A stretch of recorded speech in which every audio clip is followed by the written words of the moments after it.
Savez-vous quel appareil les policiers utilisent pour déterminer votre taux d'alcool? Bonjour, mon nom est Sergent Robert Jouvin, instructeur-chef en sécurité routière et chef de l'atelier en électronique à la Sûreté du Québec. Plusieurs automobilistes nous demandent quelle est la différence entre les appareils utilisés par les patrouilleurs près du véhicule de patrouille et l'appareil utilisé au poste de police. L'appareil utilisé au poste de police est un alcotest. Il sert à déterminer précisément l'alcoolémie chez un individu et fera l'objet d'une autre capsule vidéo. Quant à ceux utilisés par le patrouilleur près ou dans l'autopatrouille, il s'agit d'un appareil de détection approuvé communément appelé ADA. Le législateur a tenu à faire cette nuance parce que l'ADA est utilisé spécifiquement dans le but de détecter la présence d'alcool chez un individu. L'utilisation de ce type d'appareil peut s'effectuer sur la route lors d'un contrôle routier, lors d'une collision ou lorsqu'un agent soupçonne une personne d'avoir la capacité de conduite affaiblie.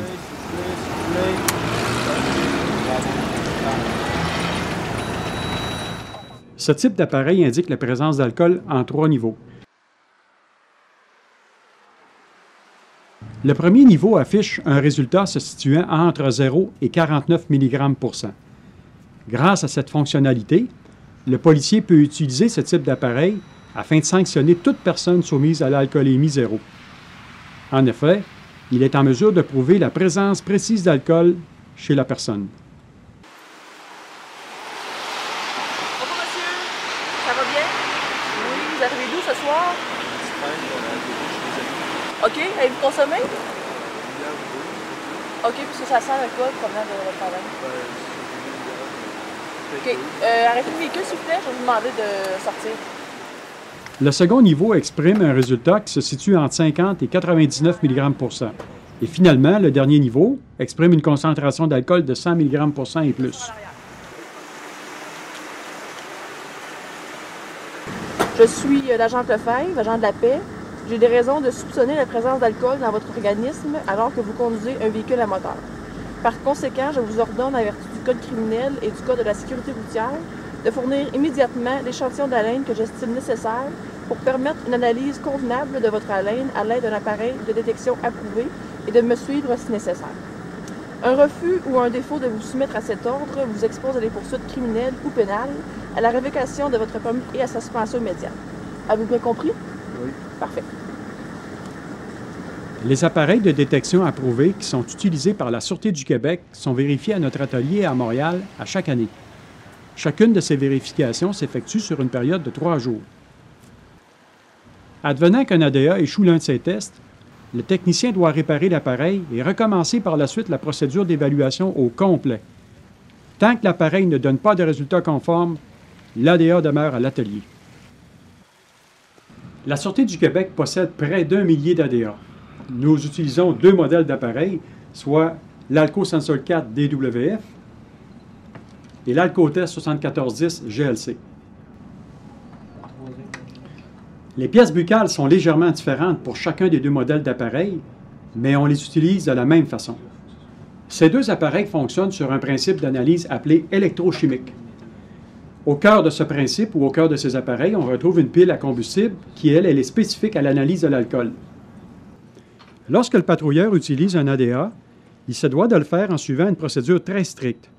Il va tout d'abord expliquer à l'individu de quelle manière il doit souffler dans l'appareil. Le patrouilleur va lui montrer la pièce buccale stérilisée qui se trouve dans un sac de plastique scellé.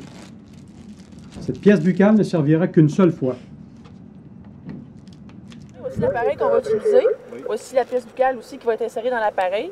La pièce buccale est stérile. Comment ça fonctionne? Vous allez prendre une grande inspiration, vous allez souffler d'un souffle constant. Le patrouilleur va inviter la personne à prendre une grande inspiration afin de faciliter l'expulsion de l'air via la pièce buccale. Le patrouilleur ne demandera pas à la personne de souffler. Le patrouilleur va lui ordonner de souffler parce que cette personne a l'obligation de le faire et elle devra s'exécuter, sans quoi une accusation criminelle sera portée. Donc on attend le résultat. Le résultat, c'est fail. Ce qui veut dire que vous avez échoué l'ADA. Donc, je vous mets en état d'arrestation pour capacité affaiblie. Avez-vous bien compris? Oui. Si l'individu ne suit pas les directives du policier, de façon intentionnée ou non, il pourra alors être accusé de refus d'obtempérer. Les appareils sont pourvus d'un système d'alerte afin d'aviser le policier si une pareille situation survenait. Donc, je vais vous lire vos droits.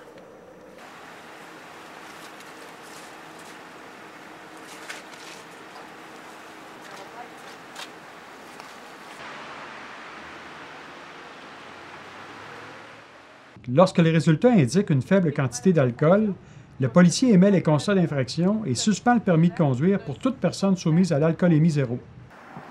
J'espère que ces quelques explications vous ont permis d'en apprendre davantage sur le sujet et je vous invite à ne pas oublier la recommandation suivante.